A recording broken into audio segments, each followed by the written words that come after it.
maybe like 10 fantasy books in a row, and then I'll try one more adult book, and then I'll palate cleanse for like 10 more books.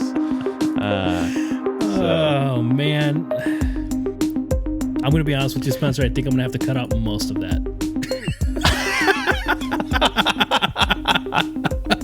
I mean, it's probably the right move. How about we just go right into a real cold open? Welcome to the DMGT podcast. There's no 5-minute preamble this week. We're just getting right into the thick of things. I'm honestly, in my opinion, the second host, Spencer Kovakovich, and who's here being the first host? Wow, it's me, your boy, Mario. No, my name's Danny. Danny, you know me. Danny, I'm actually going to have to cut that out for the record. Fair. You know what? That's fair. I asked for that one. Yeah. It's fine. It's okay. Fine. But Danny, how are you doing this week? I'm doing chill, man. I had a long weekend of video gaming, which was very fun. I had a good time playing some video games. PS5's out. PS5's in my hands. I feel very fortunate and very exclusive.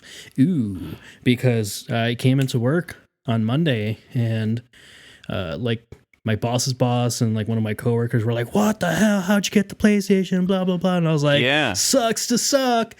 And then he fired me, so I shouldn't have said that. I'm just kidding. Yeah. I mean, that actually happened to me this week as well. Like, I've had multiple people that I didn't know knew I had a PS5 being like, "So how's the PS5?" Wow. And I was like, "Oh, I really don't remember what I say at work, so I should change that." But I was like, "Oh yeah, roll with the punches." I totally remember that conversation. And yeah, it's been weird. People are like, "How'd you get one?" I was like, I guess I got lucky. Yeah. And we haven't discussed on the podcast. So, well, first, this week we're talking about obviously the PS5. We have it, so we want to talk about it. Thoughts? We're going to talk about some next gen TVs, iPhone 12s, because Danny, he's always got the latest and greatest. The iPhone boy. And then if we have time, and who knows if we do, we might talk a little bit about electric vehicles, which I think are having a bit of a moment at the moment. Yeah. So that's what we're hitting. But I don't think we've talked about how we got our pre-orders. No. And how fucking chaotic it was.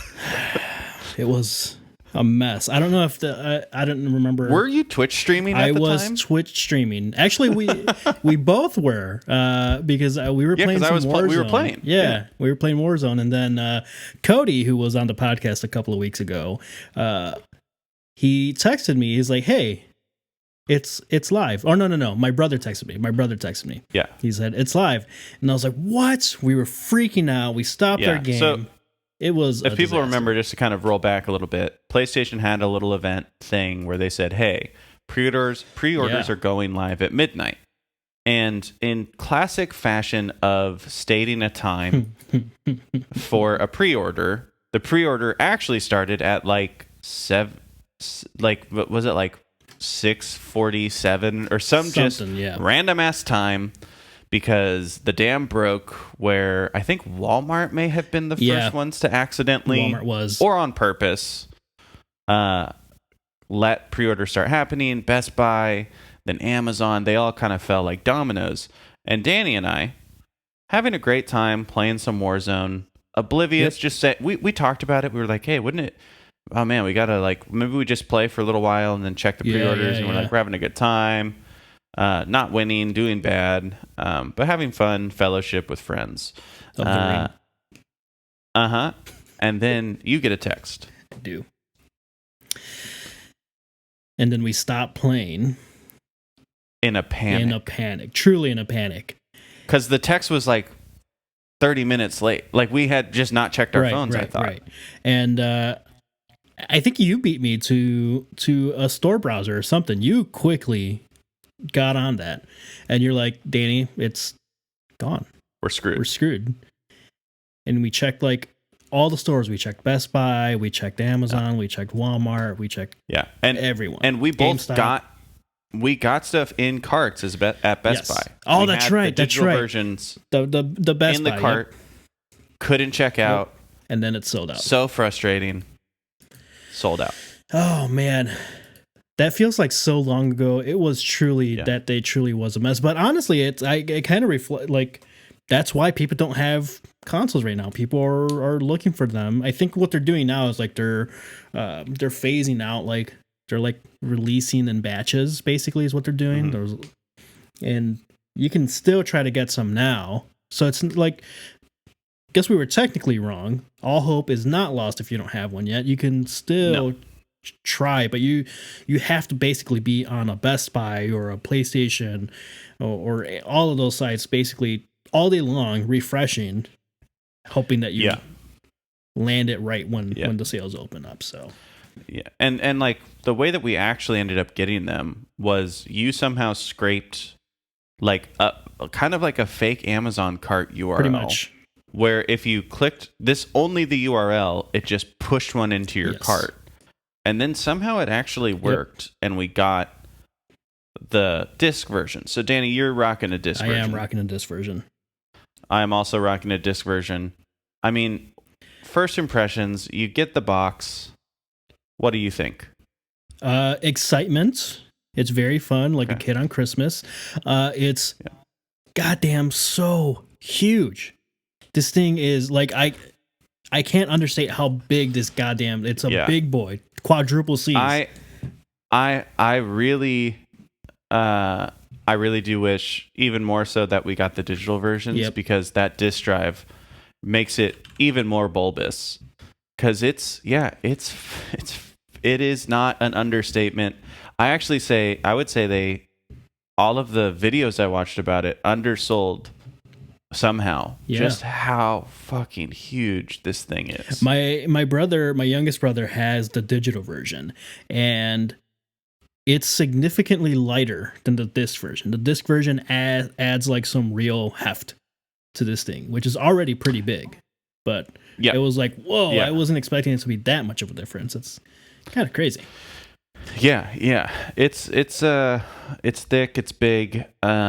It fits in my media console, which is nice. It definitely is begging to get black replacement covers. Yeah. Like once those start coming out, I will be moving towards black because then I don't think it's going to be that big of a deal. But since those white fins really draw the eye, I think once they're black, it's actually not going to be that big of a deal. I even foresee them releasing, especially like for horizontal, because I'm going horizontal. Yeah, me too.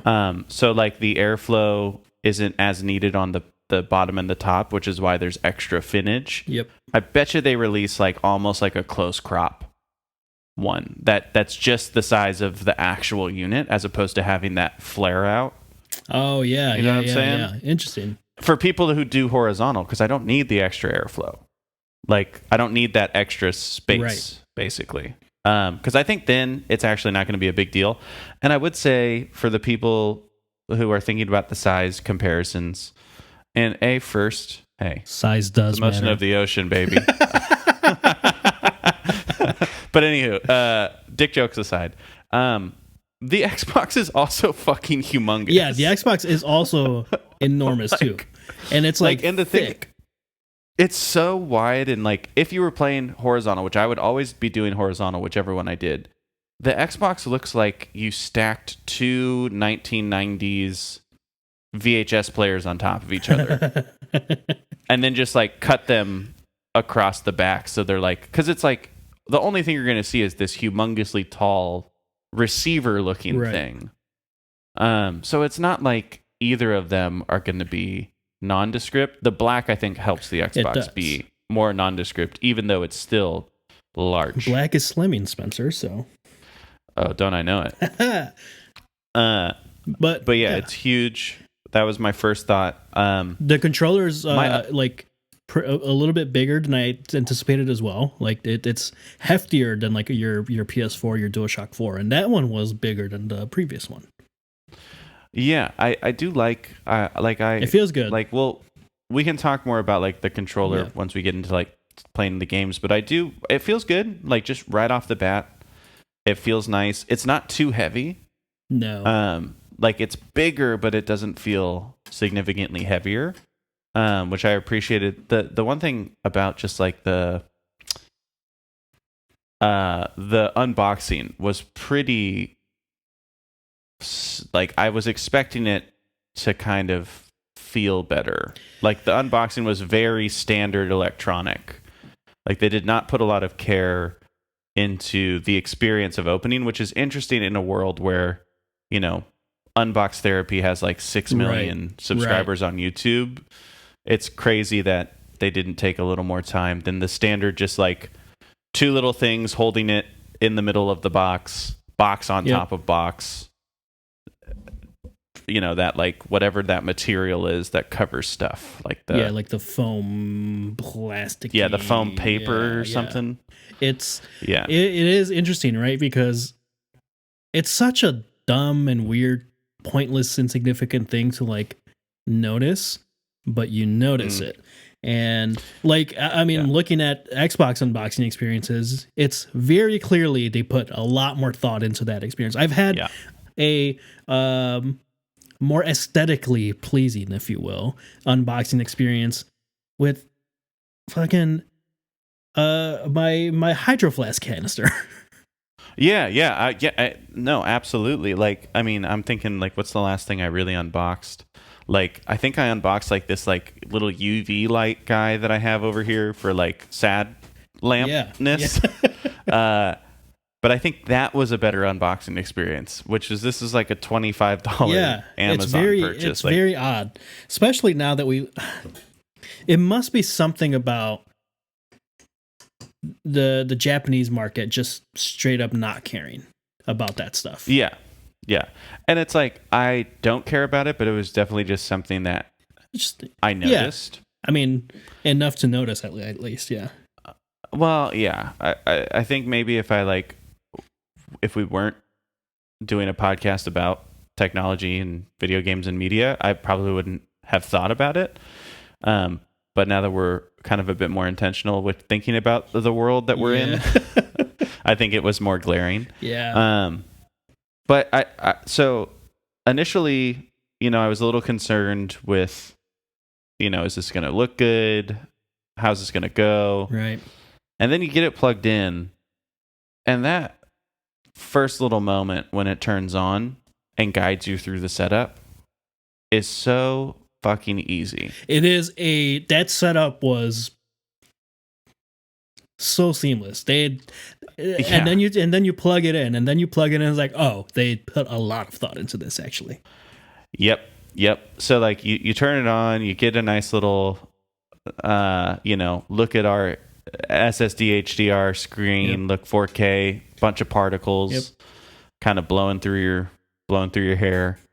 And then it's like, hey, do you just want to like connect your PlayStation 4 and like grab everything from it real quick? And then you're like, yeah, that sounds great. And then you just turn on your PlayStation 4, and then it's like, cool, found it, doing that, like totally chill. And then, hey, of course, day one patch, got to update it. Got to get that updated. And then you're, you know, depending on how much stuff you're bringing over from the PlayStation, because I did like that you could choose. Yes. You didn't have to bring everything. That was a nice touch.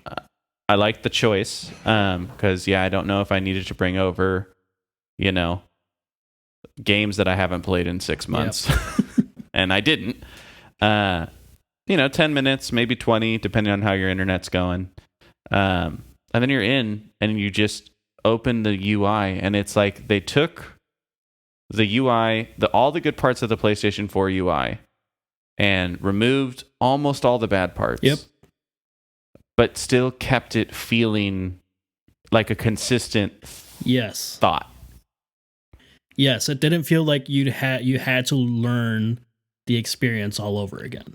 If you can navigate a PlayStation 4 UI, you can navigate the PlayStation 5 almost seamlessly. The one thing that, I'm not going to lie, confused me for 5 minutes. Not 5 minutes. Like, it confused me for 2 minutes. The first time I tried to put my PlayStation into rest mode. Yeah, me too. Because I'm sitting there. Trip up. I'm sitting there fucking long pressing, which you had to do on PlayStation 4. And just like, I'm like, what is happening? Did they not? I was like, can you not put this console to sleep? Like, I was like, what is going on? I was like, am I missing a feature? Does it just know when I'm done? Is that where we're at? Like, that could be cool. That would be. And then I realized it's actually a short tap press now to open up what they're calling the control center. Yeah, like their control cards and shit. Yeah. Yeah, and then it's like, oh, okay, like it's just the muscle memory for so many years of PlayStation 4 has really been fucking me up with that. I'm not even gonna lie. It's still happening to me.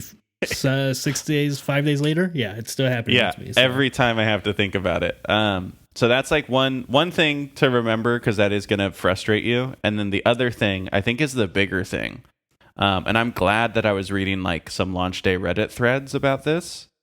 The first thing you should do after you set up your console is go into the settings and remove the automatic video saving and picture saving for every trophy you get on the PlayStation 5. Because I played, no joke, 15 minutes of Astro's World with just like right when I started booting it up. Yep.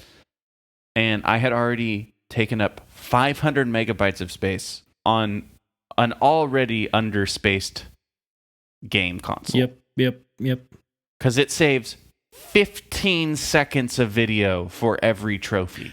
And you got to realize that it's 15 seconds of 4K HDR video if it's HDR, but like it supports that. That is a lot of memory to use up. Yeah, I turned that off too. I actually didn't even catch that until you mentioned it, and I was like, oh shit, I gotta go turn that off right now. And then I had to clear out, like, at that point it was almost a gig worth of content. Truly an insane choice. I would say like that's the biggest, like, what the fuck were they thinking? Yeah, that one was dumb. Choice that I've had with the PlayStation.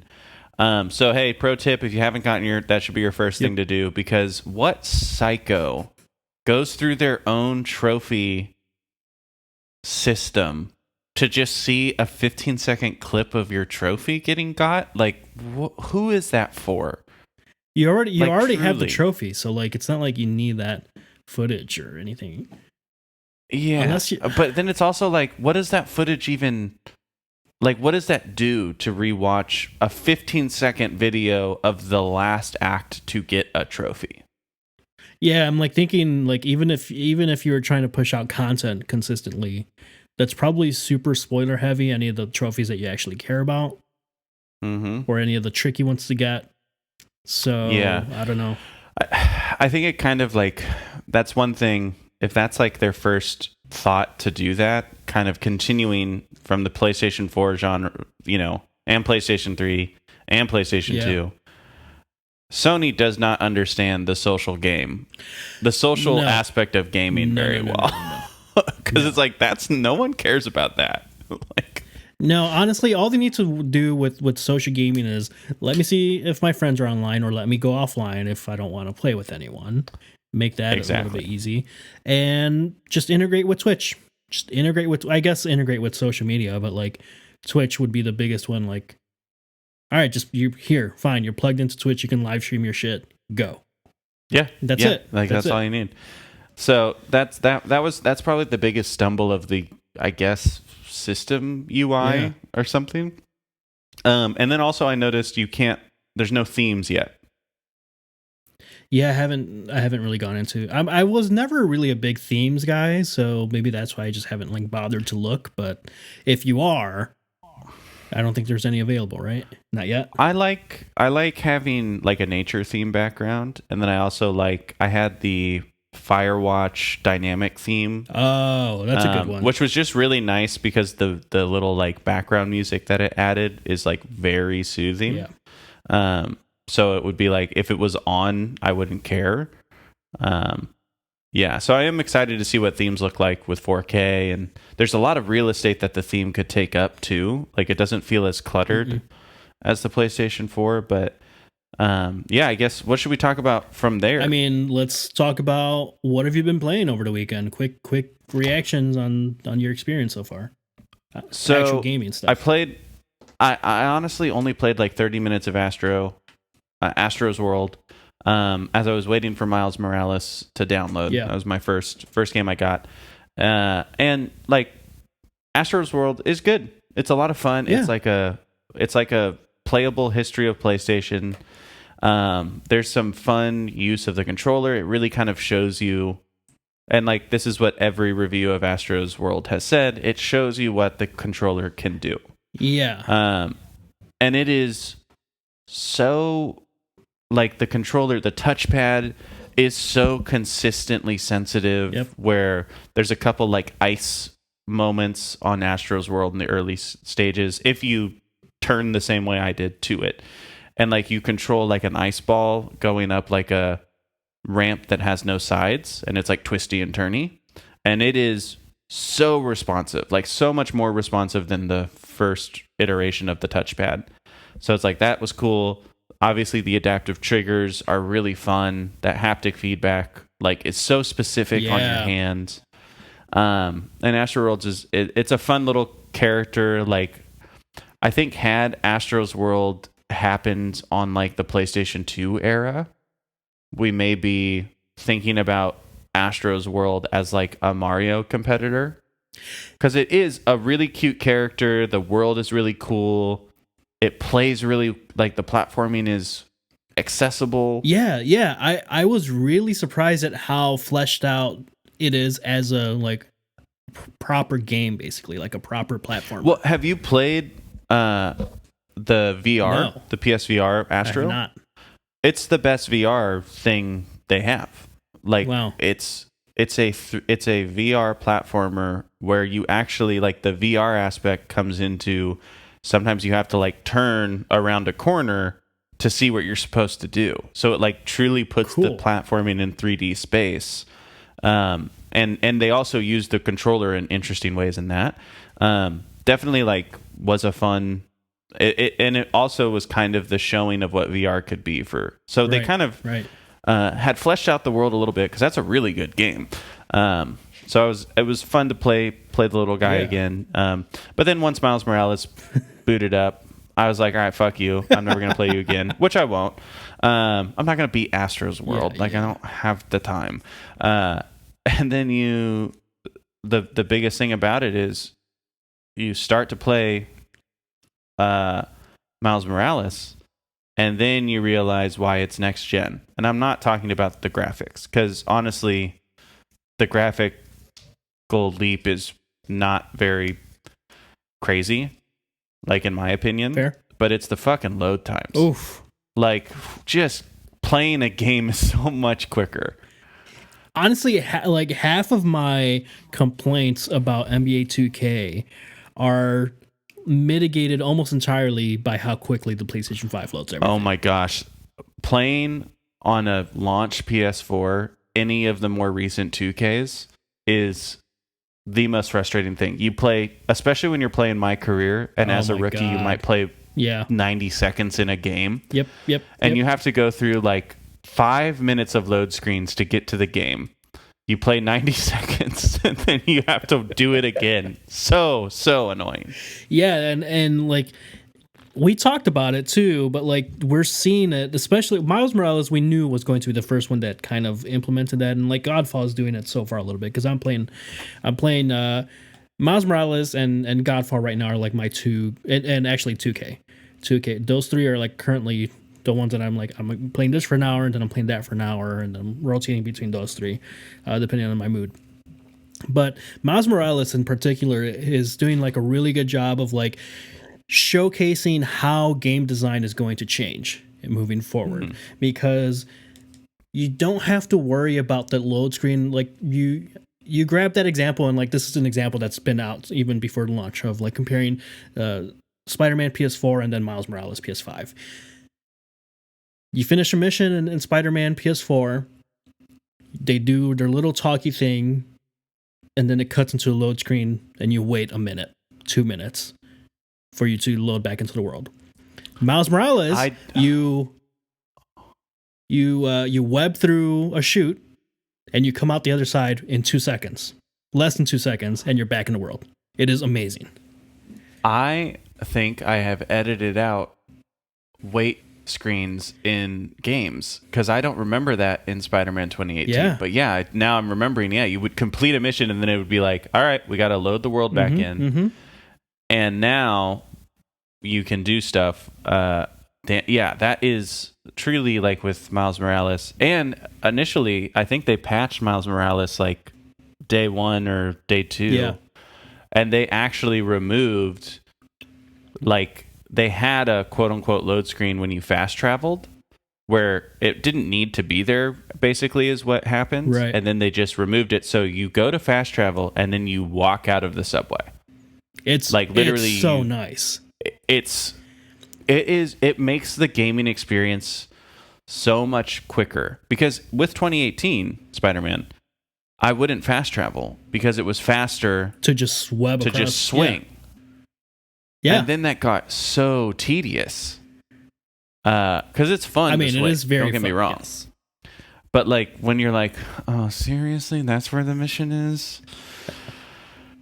Okay, what's the quickest? What's like the highest tower I can run up to like get a jump start here? Yeah. You know. Yeah. But it's truly, that's the biggest point of next gen gaming. That's like the moment that it hit me the hardest. What about you? What's your moment of next gen? I think, honestly, playing Bug Snacks and taking a photo of one of the little Bug Snacks, because Why was that? Because the adaptive trigger feedback makes it feel like you're actually clicking a button. It is super weird to try to describe, but like it gives you a little bit of resistance, and then it like click. If you feel like that click motion, kind of basically very similar to if you use any of the new MacBooks with the larger touchpad or the larger trackpad, it feels like it's clicking, but there's no actual clicking mechanism. It's the haptic motor under the trackpad. Yeah. That's basically the closest way that I could describe it to people. Otherwise, like I personally can't overstate how much the controller feels next gen to me. Yeah. I definitely agree. Like in Astro's world, when you have to pull the little things out and it gives you that resistance, I was like, oh, that's cool. You know, it's like one of those moments like that.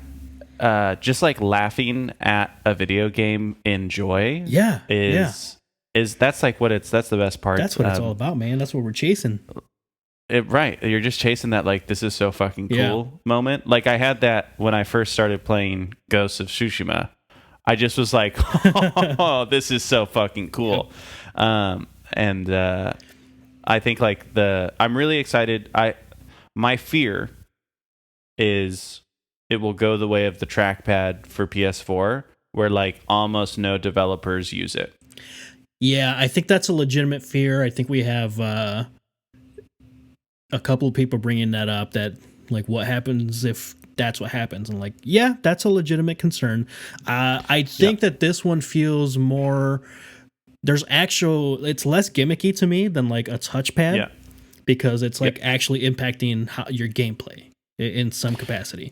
With 2K, for example, if you run out of turbo, or if you run out of like sprint speed, or your player gets tired, the trigger, the turbo, the R2 actually locks. Right. So you can't press it anymore. And that's like, very cool. Shit. That's like, it's such like an intuitive way of like going with feel with your hands for gameplay mechanics, which I think you start playing with that, and 2K's implemented it.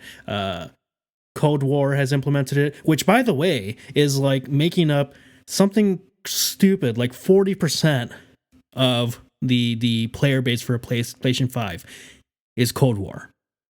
Or really? Warzone, actually, yeah. Warzone, yeah. And Warzone doesn't even have the actual PlayStation 5 patch. They did release some little performance patch for it, but like it's not a true upgrade. Right. That's interesting. I haven't booted up Warzone. I'm actually going to play with my little brother tonight. Nice. We need to catch up, and B, I haven't booted up Warzone. I'm really excited to see how it plays. Yeah, so like that, Warzone's technically the number one PlayStation 5 game over the weekend. I was looking at some data earlier today. And on the Xbox side, it's what is it? Forza? No, it's not Forza. It's another third-party title. It might be it's actually Fortnite, now that I'm remembering. Yeah, that makes sense. So, I mean, it brings it back to like, listen, pick whichever one your friends are going to play on at the end of the day, because the argument, the console war arguments, like whatever. Most people are playing third-party titles. That's what you're doing. You can get Fortnite on the PS5. You can get Cold War on the Xbox. Yeah. So one thing, I got to shout out my very good friend from my hometown, Kyle. Oh, yeah. And we've been talking. He got his PlayStation. He got a digital, I think, which I'm really jealous about. Smart. Smart Kyle. He was playing a lot of Cold War. Also, we just need to have him on because, like, in terms of video game knowledge, he's so far surpassed. He would probably be upset that I'm on this podcast because there was a time where I was so bad at video games that we were playing. Guns of the Patriot. Solid Snake, Old Man Snake. Oh yeah. Metal Gear Solid. Yeah. And I was so bad at the game, and this was the correct move for him. Sons of This was Liberty, like in high school. So, yeah. I thought it was Guns of the Patriot. Whatever. He literally he was like, "You're not playing anymore. I can't watch you. You're so fucking stupid." And he was correct because I was so stupid at that game. That's funny as hell. But he was playing a lot of Cold War. And he brought up, I wonder if we're going to start seeing this in the near term future. He was like, my hand started hurting from the haptic feedback of the trigger. He was like, I felt like almost like a carpal tunnel pain. After doing like he's probably playing 4 hours, not a crazy long session, and I was like, oh man, that's going to happen. And all the developers are going to fucking abandon this shit. Or dial it way back. Yeah, that's actually a great point because I was playing Godfall with Cody, and he mentioned that he had to turn down the sensitivity on it because it was starting to hurt his hand. I haven't had that problem. Like I'm not having any issues with it so far, but I can totally see how that could be an issue. That is a fair concern. Now, I'll bring that up. You can turn down that sensitivity, and you can turn down the intensity of the rumble and the adaptive triggers in the system settings. So if you are having issues with that, there is a solution. You can turn it down, or you can turn it off. That is good. Yeah, that's good. So I guess, in terms of like graphical leaps, what do you feel about it? Like, I'll let you drive here. Yeah, I'm playing on my 4K monitor that has a high refresh rate, so I'm noticing it a little bit more. But it feels closer to like a PC experience, and I'm a PC gamer, so I have a gaming PC that is probably better than like 90% of PC gamers out there. Like it's a nice hefty boy. I got a 2080 Super. You got yourself a rig. Yeah, it's a good rig. It's the closest I've ever seen a console get to PC gaming performance, which is a very good thing. I think it potentially scratches that itch and maybe starts pushing some people in that direction to try to explore PC gaming a little bit more, but if you're coming from like a base PS4 and you're like, whoa, this feels buttery smooth, the frame rate looks really nice, the graphics are like upgraded, the ray tracing, all of that. This is something that PC gamers have been experiencing for many years now. Yeah. At a very premium price, I might add. PC gamers always love to be like, fuck you consoles, you're a little shitty piece of shit. And it's like, yeah, I'm paying like a literal fifth of what I paid for the PC. Yeah, so like how much was your rig for your gaming setup? All in, 3,200. Yeah, that's fucked up. It is insane. It is stupid. Yeah, it's stupid. I'm not afraid to say it. It's stupid. No. It's like, of course, it better look better. And better look a lot better. You know what I mean? For me, I've been purely console gaming. I think the last like PC game I got super into was like CS 1.6. Like that was like the last time I played a game on a computer. And so for me, like, I remember having a moment playing Second Son, infamous Second Son in the previous generation, where I did really go, wow, this is crazy, right? I was also a bit younger, more prone to joy. You weren't shattered as a man. And I really like graphically. Does Miles Morales look great? Of course, yes, it looks amazing. It's cool. The snow is fun. It is. I played the whole game in fidelity mode, so I didn't do the 60 frames per second. And it looks great. The ray tracing is really, really like it does add a layer of realism. Yeah. But the thing that that didn't blow me away is I still think like character animations in terms of facial animation was a bit dead. I don't think they got like skin texture was a little bit better, hair texture was a little bit better. Didn't blow me away. Like, but then I remember, the difference between Infamous Second Son and Spider-Man 2018 in terms of open world superhero games. Like, Infamous Second Son actually looks like dog shit for sure. Like it's like a fake. It's a fake world. I mean, you could compare. You can compare it to the same studio. Compare Ghost of Tsushima to Infamous Second Son. It's the same studio. Yeah. Okay. Yeah. Perfect. Well, isn't Second Son Insomniac Games too? Was it? I thought they were Sucker Punch. No, it's Sucker Punch. Oh no, it was Sucker Punch. It was Sucker Punch. Sorry. But yeah, so it's like, and they did. I mean, Ghost. Man, it looks so beautiful. Good. Oh man, it looks so amazing. Good. But I think really like the thing that it's not going to be the graphics that blow you away unless you're like pretty easily wowed. And like maybe haven't played that many games of the last like year or two when they really figured out the architecture of developing for the PlayStation 4. But I'm really excited to see, like I know that the upswing of technology where when the PlayStation 4 came out, it probably took them half the life cycle to figure it out. I know we're probably more like 70% capacity on launch day as opposed to like maybe 50% capacity in terms of what it can do. So there's still room to grow. I don't think it's going to be as dramatic as like booting up Second Son versus Ghost of Tsushima.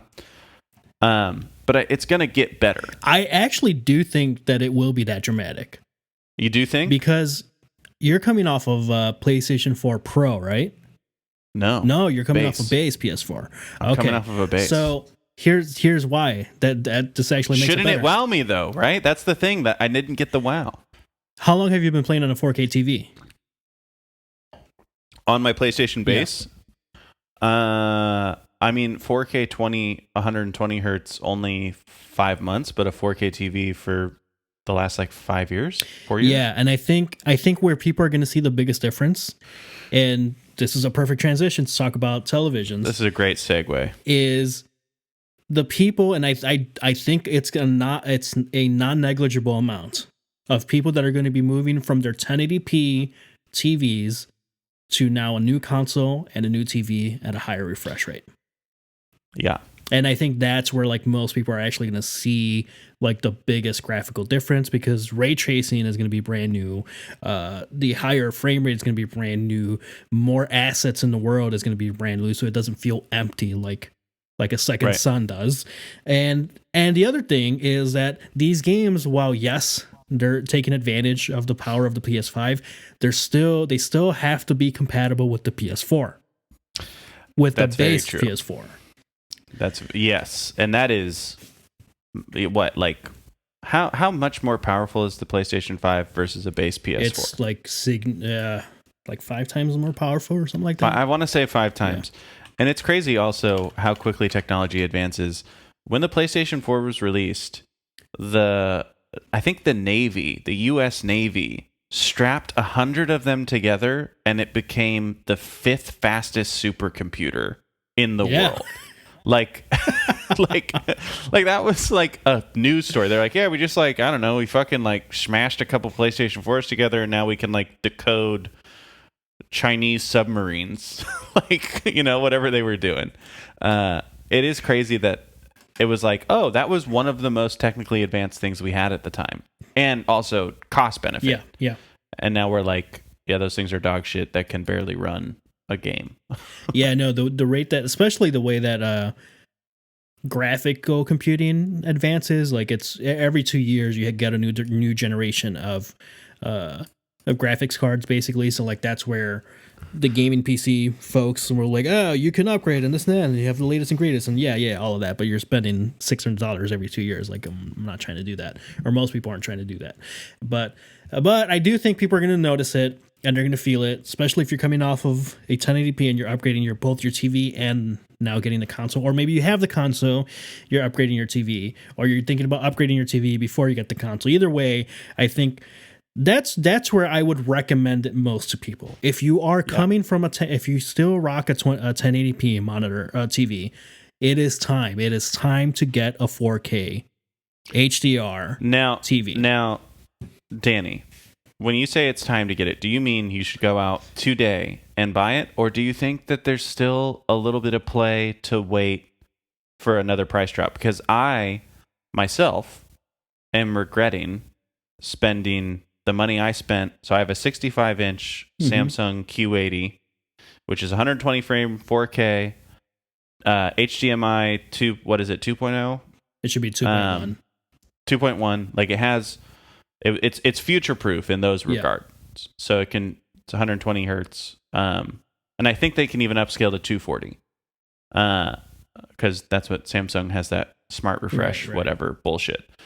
And yeah, it's a great TV. I love it. It's awesome. Everything looks good on it. Literally everything looks good on it. Even like illegal NFL streams what look good on it. Yeah. NFLstreams.com, baby. And like that, and it continues to like surprise me when you're watching something. I do think the bad part about 4K TVs and streaming is like there's been plenty of videos where people are like, here's a 4K Blu-ray of this thing, and here is Netflix's saying it's 4K. Don't those look completely fucking different? Yep. Like, so there's that aspect that's kind of frustrating because I know it's not looking as good as it could look because I stream everything. Right. But I'm pissed because I'm looking at the price for OLEDs. You can get like an OLED for the amount of money I spent 5 months ago. And those were $1,000 more 5 months ago. I'm pissed, Danny. Yeah. I'm pissed. So no, you have touched on literally my disclaimer that I was going to say.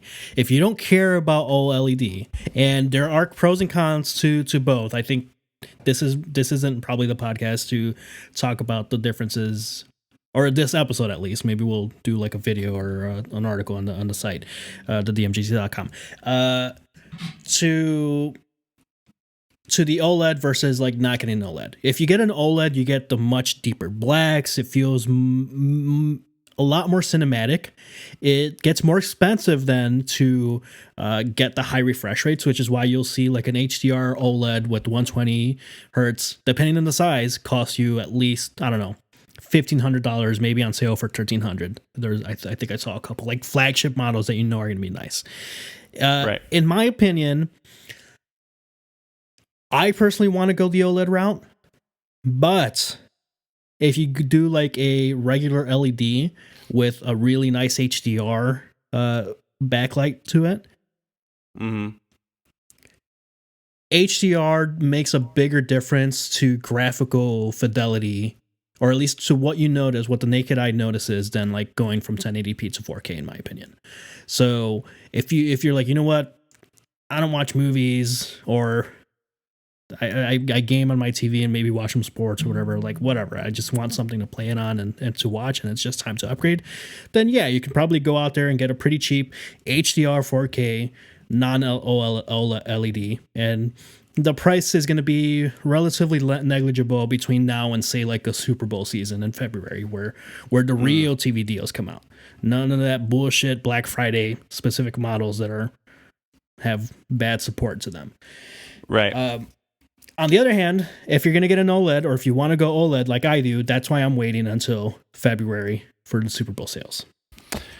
I think it's a smart move because so I'm looking at my TV, right? The Q80T, 65-inch LED 4K, $14.99. It's basically what I got it at. I think I got it at $15.99. I'm looking at Best Buy, right? Yeah. And you look at this. It's 120 hertz. It's a 4K Ultra HD. It's like pound for pound in terms of just pure specs, except for the OLED. I mean, it's display. It's still a fantastic it's the same. TV. It's still a fantastic TV. It's great. I love it. The only qualm I have with it, and it's not even Samsung's fault, is Hulu is quiet as fuck. Yeah. It's so weird. Only Hulu. And Hulu, if you're watching a TV show, is the quietest thing of all time. And then I've also had an issue with the first episode while watching something on HBO Max is quieter than the second episode. Straight up, those consistently happen. I have no idea why. Otherwise, great TV. Like, really do love it. It's awesome. Yeah. But I'm pissed because right now I'm just looking at TVs for fun here. If I wanted to go OLED right now, and I want to go 65, let me see here. I can get a Sony 65 OLED for the same money. And it's 120. It's the same. The specs outright are the same. Now, I don't know if this TV is as good, but it's a huge bummer because at the time where I bought my TV, which again is 5 months ago, this OLED was $2,700. They've dropped it by $1,000 in the last. They dropped it by $1,000 because of the launch of these new gaming systems. Yeah, honestly, that's kind of how, to make you feel a little bit better, it's kind of how TV prices and TV technology goes. It always goes that way. I remember getting my first, when I got, was it my PS3? I don't remember if it was my PS3 or my PS4, but I was still living with my parents, and I went out and I bought our household's first HD TV, a 1080p, a 32-inch. I think it was an Emerson or something like that. It was like on special, and it cost me something like $500. A 1080p 32-inch, $500. 6 months later, you can get a 50-inch for that price. Yep. I mean, I just bought how it goes. Like 3 years ago before I left and sold all of my belongings to move to Australia. I bought the Black Friday Amazon Fire TV, the 4K, 50 inches, $379. It was such a steal for that, and it's still going. My sister has it. I gave it to my sister. Maybe they gave me like $100 or something, but still going. Like totally fine. Like good TV. Like it's crazy how quickly TVs become obsolete. Yeah. So honestly, like I don't think anybody should be spending more than $2,000 on a TV at this stage in the game. No. Because no matter what you get, it will drop. And the things that are like OLED, right? Yes, it's better. The blacks are going to be richer. By and large, what you're doing with your TV, if you're not gaming a ton on it, if you're just watching Netflix, you should not spend more than $800 on a TV. No. If like you use your TV purely for watching media, unless you're a cinephile or something, it's not worth spending it. Like the people that right now that are buying 8K TVs, I think are clinically insane and also have too much fucking money. That's probably what it is. Too much money. Like you can barely get any 8K content. Yeah, I know. Technically, the PS5 can output 8K, but it's not even enabled yet. Like it's going to be a future software update to it because there's no content. Imagine spending $5,000 on an 8K TV, and all anybody in your household is doing is watching like Extreme Home Makeover. Like, and it's like, well, the football looks better. It's like, yeah, does it? Because guess what? That shit's coming in if you're watching it broadcast. Isn't broadcast TV like if you're watching? It's still 1080. Right? Some broadcasts are still 720. I believe the NBA is only 1080i. Yeah, it's not even the full 1080p.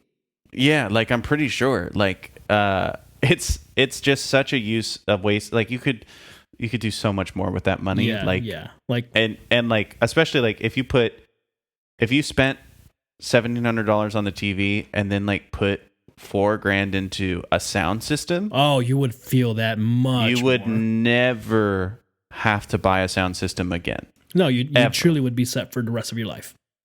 Yep. but that TV will be broken within 4 years, 5 years, because TVs are not, they don't last. Like we had a projection that was our first foray into. We got like a projection 1080p TV, 1080i TV, 50-inch, and it was with the like where the speakers were huge and sounded great because they needed that much real estate just to keep the screen up. That thing lasted for 12 years. That's a long time. The only bad thing that happened, the bulb never even burned out. All we had to do was, like in year 6, you just had to put the brightness to 75, and then in year 10, you just had to turn the brightness all the way up. That was the only thing that you had to do for that TV. That thing would still be going today. I guarantee it. I'm pretty certain that this Samsung TV will break within 3 years. Right after the warranty goes. Yeah. Because TVs are disposable now. I've had my Vizio 4K. I'm rocking a Vizio 4K, which technically does support 120 hertz. But only one of the inputs. One of the inputs only does that, and it's only one of the inputs is 4K. So it's either my media or the PlayStation. But it's plugged into my monitor anyway, so it doesn't matter a little bit. But that thing is like 5 years strong now, which is starting to feel like, okay, that's why I'm like, okay, I can swallow this upgrade here because it's we've had it for quite some time. It's time. It's still a bit of a chunky boy. And then one final thing on the OLEDs before we move on here and start wrapping up is, if you are going to put your TV in a very bright room, or if your living room is very bright, that's another thing to consider with OLED, because OLEDs don't get quite as bright as a normal LCD, because the way that the technology works is the individual pixels are lighting up versus like backlights behind the pixels on a normal LED. That might be a little bit of an issue with like seeing the picture clarity. It's not that bad. Like if you go walk into your local Costco or something and you see the OLEDs put up and on display, they have the huge lighting in that warehouse. You'll see how it looks like. But compare that to like a normal LCD at full brightness, like it's a difference. So something to keep in mind if like for whatever reason, the sun during most of the day shines directly into your living room at the exact spot that you're going to put your TV. Keep that in mind. Mm-hmm. It's not the TV's fault. Your room's too goddamn bright. Get some blackout curtains. Yeah, that's a good thing. And like for me, that probably would have been a problem because our TV gets a lot of direct sunlight on it throughout the day. So maybe it's good that I went the route I did. The one thing, like, I do think Samsung is a great product. Like, this TV is good. I do occasionally notice the paneling with some more compressed, like, reality TV show for whatever reason. Reality TV seems to, like, kind of show the paneling more. I don't know why, but when I watch some of those types of shows, I notice it a bit more. Yeah. But when I'm watching, like, an actual thing, I don't notice it. But keeping like the big thing that you're going to want to make sure the TV has is the HDMI 2.1. Yes, HDMI 2.1 is key. If you don't have that, you're going to be screwed. So anything you're looking at, just make sure, because Danny, you saved me. I almost got one that didn't have it. Yep. And I remember this. That's going to be extremely important for the PlayStation 5 moving forward. Yes. Like maybe you won't get the 8K, which is fine. But having that HDMI 2.1 is really, really, really important. Yeah, because that's basically how you'll get the HDR and high refresh rates. And with especially when games go performance mode, and I imagine this happens in like with our first actual exclusive to the PS5 that doesn't go backwards to the PS4. That's where you'll see the graphical difference and the yada yada. But if you go down to performance and that they scale that down to 1080p, that means you're likely going to get 120 frames per second. And that you will notice that. Like I promise you will notice 120 frames per second. There is nothing as smooth If you think 30 to 60 feels good, and that's basically the difference between fidelity and performance on Spider-Man right now. Right.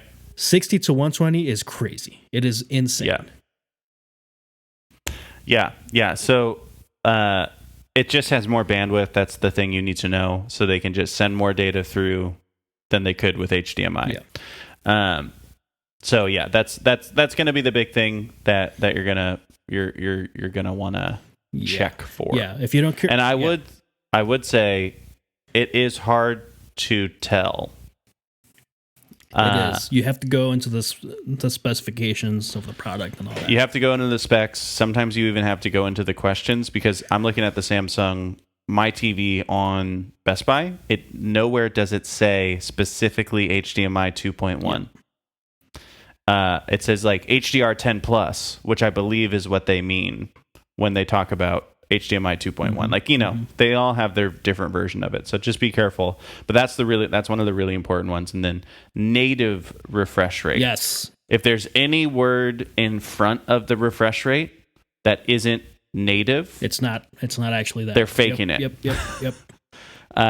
So be really careful of that, because every Samsung, so like Samsung's, what do they call their refresh shit? Like motion something. Yeah, True Motion. Everyone Plus, has something like that. Yeah, they all have something like that. Make sure that when you're looking at it, the naked refresh rate is 120, and what Samsung calls it motion enhancement technology. Motion rate is 240. So be careful of that, especially if you're going to a Walmart, a Costco, a Sam's Club, any of those box stores like that. Have different models that mimic the model types of the more premium stores for electronics that are not the same models. No. And that's basically, you'll save some money, but that's basically how they're getting those savings. That's what, yeah. So just like, so kind of our take homes are HDMI 2.1. 4K OLED if you want it, not required. Yeah, if you're going OLED, wait until February. If you don't care about OLED, go for it now. Yeah. And Danny, what's your highest price point you would pay, let's say, for a 65-inch TV? Are you going to go 75-inch? You're going ham, aren't you? I think I'm going to try to go 75. If I end up going 65, here's my price. 65 in that range if you're going like pretty big TV, which it is still a very big TV, 65 inches. It's fucking huge. It is huge. I have a 60. It's huge. Enormous. Do not pay more than, let's say, $1,800, because you can even get an OLED at $1,800 65-inch today. Yeah, I would say that's totally. I think that's the right amount. And like thinking about, did I need a 65-inch? Absolutely not. 50 would have been huge as well with my viewing angles. But I wanted the big boy because I'm a big boy. Get the big boy. But yeah, I think that's a great price range to look for. And like, you really want to look at the Sonys, the Samsungs. And be careful with LG, because LG definitely has a pretty variant quality depending. Yeah. Any other brands that you would recommend or stay away from? I think if you're really looking for a deal, TCL actually has a decent reputation because they use the same panels that Vizio does. Right. But otherwise, like, kind of stick to those. Stick to like your Samsung, your Sony. I know we just disclaimed LG, but LG, you'll likely be okay as well. Vizio and TCL. TCL is like the newer one from the last few years. Like, that one is okay. Go for it. Yeah.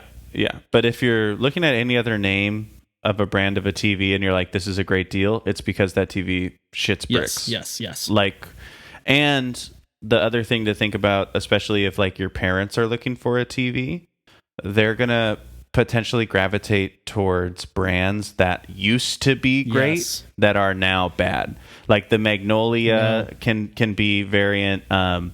What is the other one? Oh shoot. Toshiba.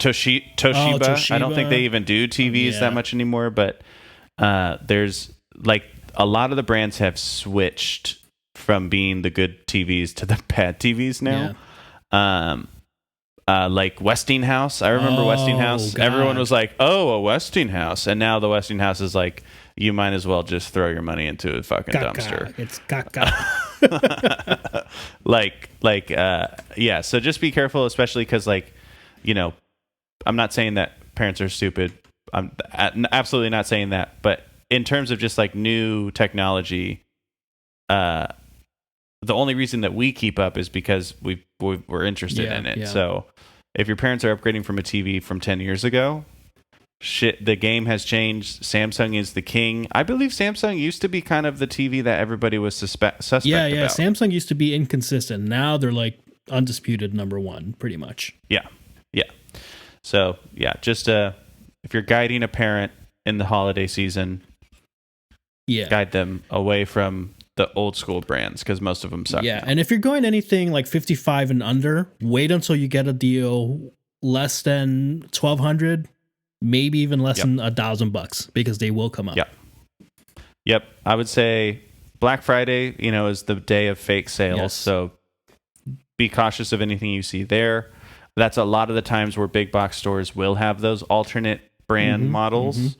So be careful. But like end of the year sales, probably going to be a little safer. Basically anything after Christmas is probably going to be a better deal.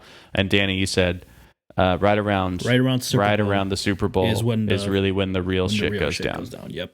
Because that's typically right after, in the past at least, or in years prior, before COVID. Before COVID. It was right after CES, which is like the big electronics manufacturers expo and all that. So that's where the brand spanking new cutting edge tech comes out. So wait until February if you're going OLED. And if you're not, at least don't pull the trigger on any, or be very careful of the Black Friday deals, like Spencer has already said. So, Yep. If anything, take screenshots of the TVs that you want right now and see if the price actually changes on Black Friday. Yeah. Most likely, it's actually not going to change that much. Yeah, and hey, if you need help and you aren't sure, it's not like our Twitter gets blown up all the time. Send us a screenshot at the DMGT or something, and we'll point you in the right direction. Danny, I would say one of our very favorite things to do is help people purchase electronics. It really is. We spin that up so quick. I love researching products. Whenever someone you tells would be me, doing us a favor. Truly, whenever someone tells me like, "Hey, I'm looking for headphones," like, "Yo, this is my shit. Oh yeah, let me help you." Hell yeah! Give me your price range. What do you care about? Let me do 4 hours of research for you. Yep. Even though you're not gonna listen to me and you're just gonna buy like fucking shitty headphones because you already made up your mind. You just wanted me to say the thing that you wanted, but like no one ever actually listens to it, but we're usually correct, and they're like, "Oh, I actually went with the new Skull Candies. They're pretty good. No, they're not. No, they're not. Go away. Never speak to me or my son again." So Danny, how's the freaking iPhone 12 Pro Max? Did I get that right? The iPhone 12 Pro Max. Yes, sir. You did get that right. Honestly, very, very, it's a phone. Okay. Are you excited about it in any capacity? I am excited. The video, you'll see it on the next YouTube video when that goes up. Talking about the PlayStation 5 a little bit, talking about like the new Apple silicone stuff that we. Can you hold it up for me, Danny? Yeah. Here it is. I got the blue model. And you're going no case. No case. Well, I have a screen protector on it. I will eventually get a case for it. I figured I'm at home all the time anyways. That's true. I'm not going anywhere. It's not going in my pockets or anything, so I keep it safe and sound on soft surfaces. Danny, do you want to know mine and Christine's new theory about phones? Yeah. You're not wealthy until you don't use a case for your phone. Wow. Or you're poor. There's no middle ground. You are either in the upper echelons of wealth, like in the top, let's say like 10% of wealth. Okay. Or you're in like the bottom, like 40%. There is no one in the middle that doesn't have a case. I guess technically I'm trying to do the math in my head real quick without giving it away. I think I'm still technically in the bottom 40% because there's no way in hell I'm in the top 10. or you're posing as. Like basically like if your phone broke, it wouldn't ruin your life is the difference. Or if your phone broke, it would absolutely ruin your life. Yeah. Like those are the two groups of people that don't use cases. It's like the people in the middle where it's like, I just really don't want this expense to happen. Yeah. That use the case. Yeah, because like every like rich person show, no one has phone cases. Just in TV in general. True, That's like one of the things that always trips me up. I'm like, why you have a phone case? Like you're like a secret agent and you're not rocking a case? Like you're jumping around this whole freaking how's your phone still fine? But that's our theory. But it looks very good without a case is the problem. It looks so nice. I mean, I will say like my old phone that I still have has its case on it. Like it always has a case on it. So I am a case person for the record. Yeah. Hey, honestly, I wish I was confident enough to not have a case, but I also like having a case because then I don't have to stress about my phone. Yeah, I mean, I care a little bit more about it's weird, right? Like blemishes on the outside, I'll get like sad and bummed out about, but it would happen to me so frequently, even with a case. If I dropped it or something, like oh no, I would lose my shit over it, and I'd remove the case. It's like no, there's like this tiny imperfection, and it would just ruin my day. I would hate it. Yeah. And now I'm more picky about the screen itself because that's what I'm actually looking at all the time. Are you using a Gorilla Glass? What are you rocking screen protector? No, I'm rocking a invisible shield, tempered glass. Nice. Yeah, I moved over to the tempered glass. It's great. One thing about tempered glass, if you have to actually get a quality brand for it to really last, because I went the cheapish route and I'm through like my third one because they get scratched almost easier than anything I've ever put on my fucking phone. Yeah, it's crazy. Yeah. Invisible Shield is Zag. It's Zag, actually. Yeah, Zag. It's a good brand. I mean, that's what I've been using for years, and they haven't let me down yet. Yeah. Well, so that's your review of iPhone. Is good. Definitely a phone. I mean, it's good. Like, listen, if you're coming from anything less than an iPhone, no. If you're coming from an iPhone 10 or 11, you don't need the upgrade. Don't do it. If you're like an active content creator making videos all the time, the camera is very nice. Like I even just at a glance showed it to my mom and Lily over the weekend, and they were like, "Oh shit, this is like actually pretty nice." Like they could tell the difference. So, okay. So if you're making content, it's getting very close to at least mimicking DSLR technology with the camera, so it'll blur out the back really nicely. The upgrades with the LiDAR sensor on the back, the little black spot, makes it more sharp around like the person. Like, you know, if you do portrait mode and it looks like kind of blurry around the edges, yeah, this kind of cleaned all that up for you, so it makes a that's nice solid difference. Nice. So yeah, I mean, if you're big into camera tech for some reason on phones, then yeah, that's basically how all the big reviewers approach phone reviews these days anyways, is it's all about the camera tech. Yeah, because all the phones are all fine. Yeah, because the phones, it's the same phone you've had for years.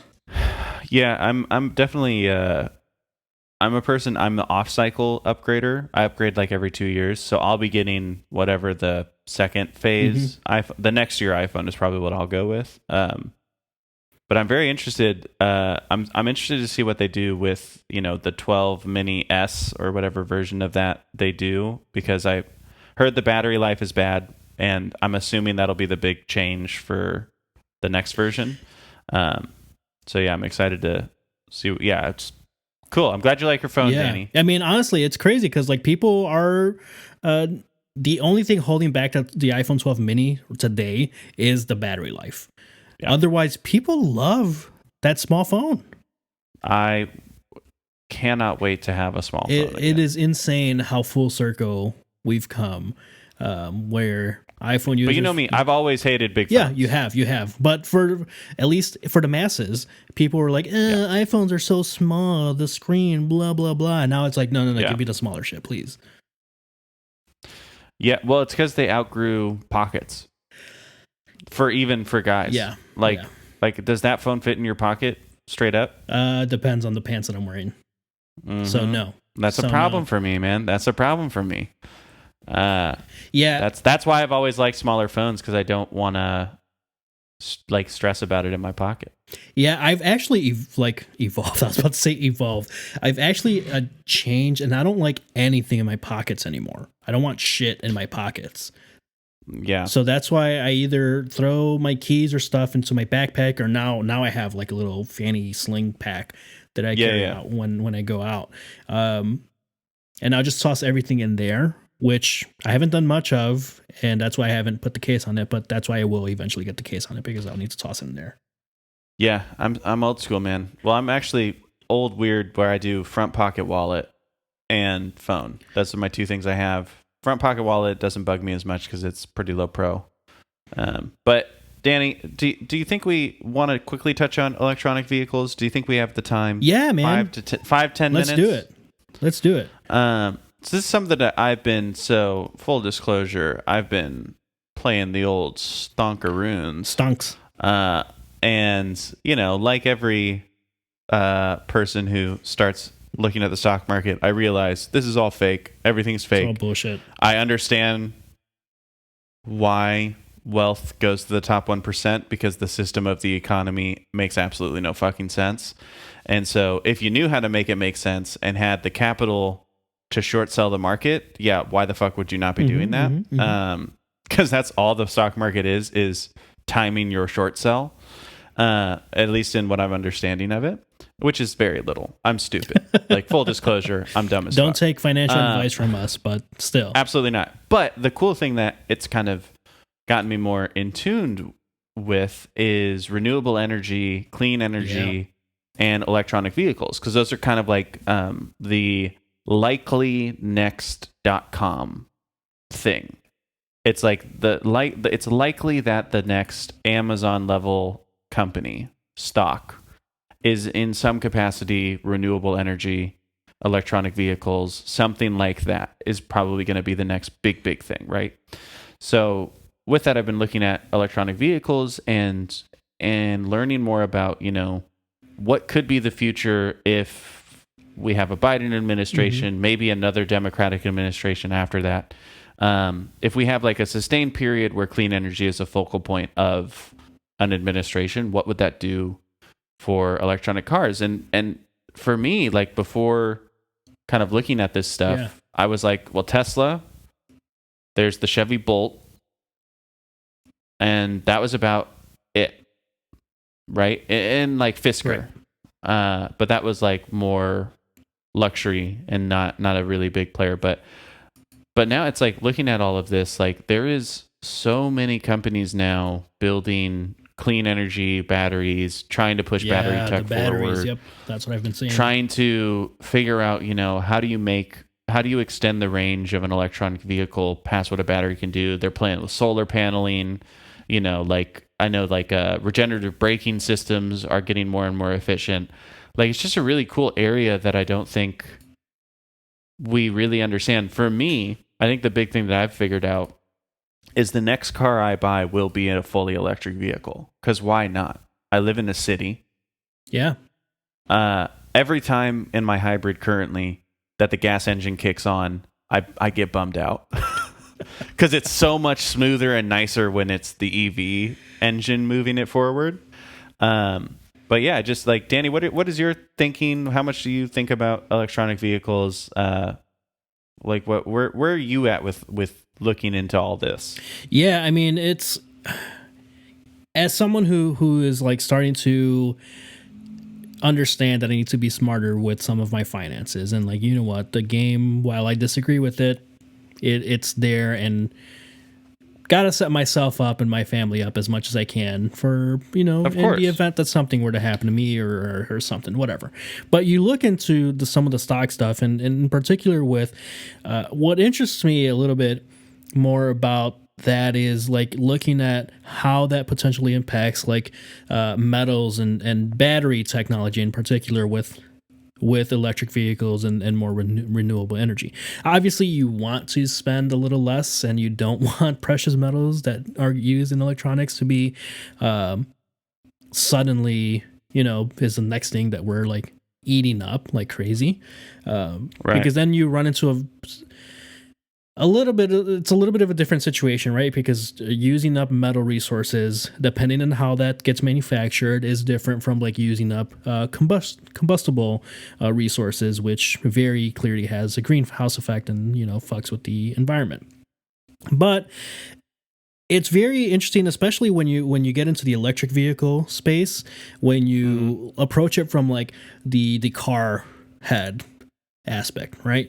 And it's very similar to like the horsepower guy, right? Like who you're never pretty much going to convince the horsepower guy that the efficiency of 0 to 60 of a Tesla is actually very nice in the city, because you're never going to use that full horsepower ever on your supercar. You just have a supercar for the flex of it. You're never actually going to use it. So when you approach it from that perspective, like that's where it gets really interesting to me, because like you can do a bunch of like efficiency upgrades the way that Tesla has with, my 0 to 60 is like faster than every car out there. And then you go, but the horsepower, you can't actually get to like 200 miles per hour. It's like, dude, you're not fucking doing it. And if you are, you're an asshole. Stop driving that fast. Which then gets me to think about like, are we moving to driverless traffic? Which then you start, which to me is pretty exciting when you think about like, if you let the computers kind of handle the driving, how does that impact traffic flow? How does that impact your commute? How does that impact getting to and from places, getting deliveries? All of that stuff is where it gets trippy. And I think it makes sense to be looking into renewable energy and in particular electric vehicle companies and technology as the future for some form of like return on your investment. I think it's really like looking at the Fisker Ocean, which is their 2022 vehicle that they're taking reservations for.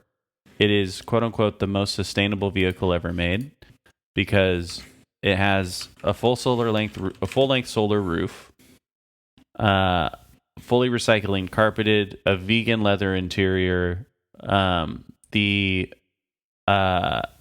The interior is derived from polyester fibers, recycled bottles and plastic, and repurposes rubber waste for all of the rubber within the car. So it's like, not only is it going to be an electric vehicle, but they're really focusing on like you're maybe making less of a bad decision to the world, which is like the whole marketing of electronic vehicles, right? Like they're marketing. Well, they're kind of marketing for like latest and greatest tech people. They're marketing for fancy boys and gals and people, like especially with like the upper echelon Teslas. And then so it's like it's going to be really interesting. I think we need one big breakthrough in batteries. Like I think that's what is stopping it from being the thing, right? If we figure out within the next 5 to 10 years a battery that can charge in about the same amount of time it takes to fill up a gas tank, at least, in a demonstrably similar amount of length, the drive distance, right? If I can spend 2 minutes, or maybe it's even, I can spend 10 minutes and I can get 200 more miles, like, why would you buy a fucking gas car at that point? You know what I mean? Like, but that's the problem right now is I think there's this general population concern, which I have had myself, of like, well, what happens if I can't charge it? You know, like, it's a valid. Like I live in an apartment right now, and I don't like, if I had an electric vehicle, I'd have to like make a trip to a charge station whenever you know what I mean? Like that would be like part of a plan, which is different than the plan of like going to a gas station, because a gas station takes 2 minutes. So I think there's like once we get one more echelon further in the battery tech, which actually like the NIO, whatever. It's a Chinese EV electric vehicle company. They currently have a battery, 100 kilowatt battery pack. It's their new battery, 610 kilometer range on one charge, which is like 400 miles, which is way more than really any other car right now. I think once the battery tech is figured out, or the offsets of efficiency, solar roofs, regenerative braking become so efficient where it's you're actually making back some energy as you're driving, or just leaving it outside. Right. Like if it can solar charge over the course of a day, 10% or whatever, which solar efficiency is a whole nother conversation. Yeah. Like we need another iteration of that, at least, to become more omnipotent or everywhere. Yeah. But once that happens, which, technology is on the upswing exponentially, right? It's going to happen in the next 5 to 10 years.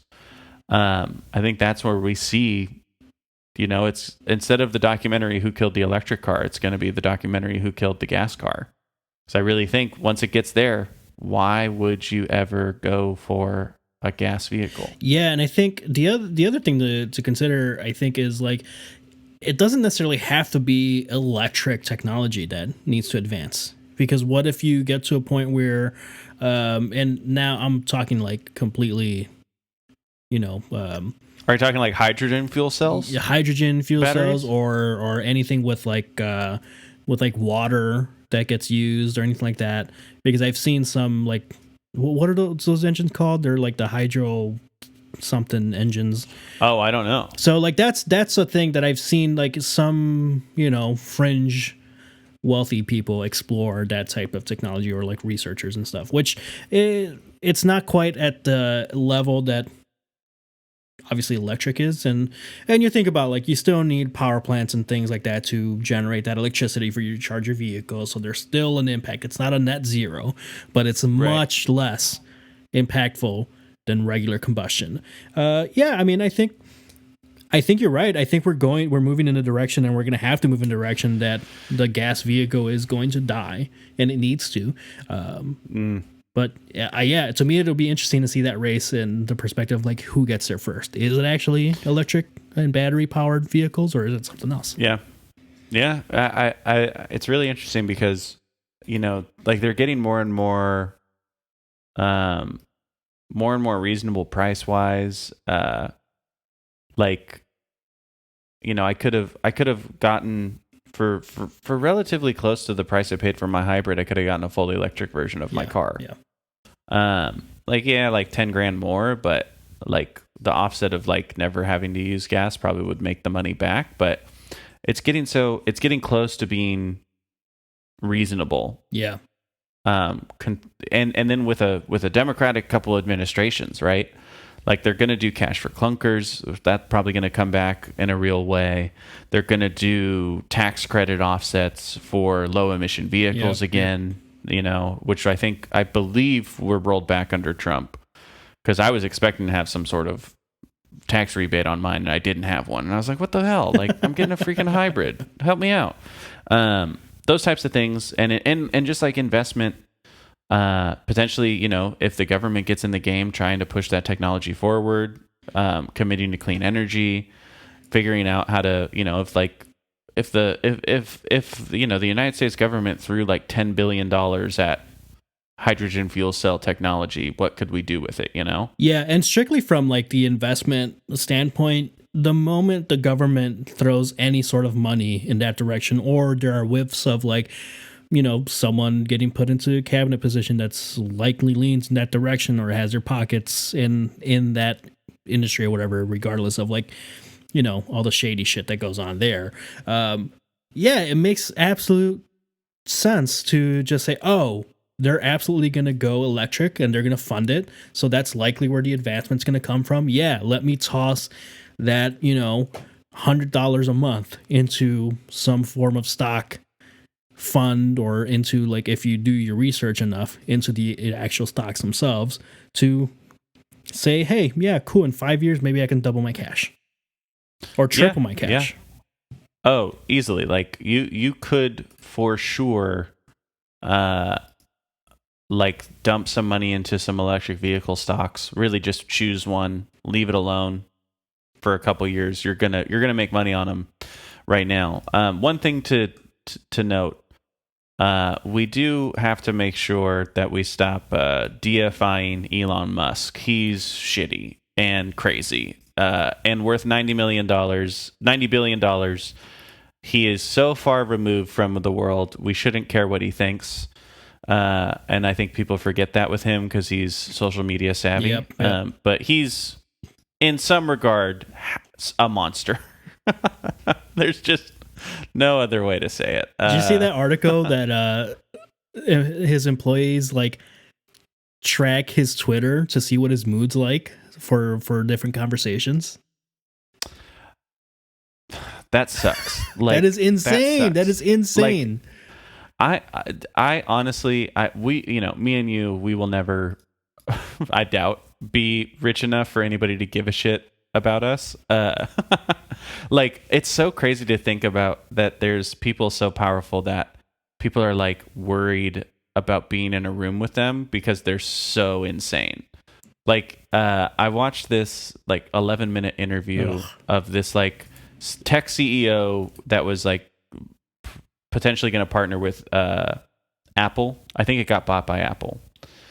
And he was talking about like going into a meeting with Steve Jobs, which was basically like a 4-hour long interview where Steve Jobs was at one side of the table, this tech CEO, who in their own right, powerful and rich, right? And then the whole entire board sitting around like on the outskirts. And like Steve Jobs just belittled him for 4 straight hours. And the way that this guy deifies that moment and like talks about that moment was like it was the most incredible experience of his life. And I'm like, dude, what? That just sounds like you got yelled at by an asshole. Like, I don't He like, just happens it's just to have crazy. a shit ton of money. Yeah, it's just it's really interesting how much we excuse from wealth. Yeah, it's one of those where it's like, listen, it's less about like being mad at someone for being successful, and it's more about like your success and your wealth shouldn't all of a sudden give you a free pass to be a straight up asshole. Like, nothing gives anyone a free pass to be an asshole, I don't think. Yeah, I mean, but hey, maybe if someone gave me $1 million, would I be an asshole? Maybe. I don't know. I don't know. I mean, money is fucking insane anyway. It does change people. It changes people. Like, I don't know how. Like, it's easy for us to say now, I guess, but I would hope that someone holds me accountable enough, and that I've said it enough. Like, hold me accountable, baby. If we get to a point there that, hey, show the fuck out, dude. Yeah, but I think this is a great point to conclude. Buy our shit, make us buy rich, our shit, and we'll never talk to you again, you dumbasses. You'll never see us again. You'll never see me again, Batman. Danny, any final thoughts on anything? I know I took us into a anti-capitalist tirade there at the end, but that's how most of the podcasts are going to end. I mean, probably if we're trying to keep it ethical and sustainable and all that shit I said the first time you joined us, then we gotta do it that way. We talk about the stuff, we talk about the stuff. Yeah, I mean, play some more PS5. It's fun. I'm gonna play it tonight. I'm gonna play some Warzone tonight. See how it feels. See how it rides. Let me know. It's gonna be a good time. Will. Watch our videos. Watch our YouTube. Subscribe to the YouTube. Watch our listen to our podcast. Please rate us. Buy our shit to themgt.com/shop. Bye. Okay, bye.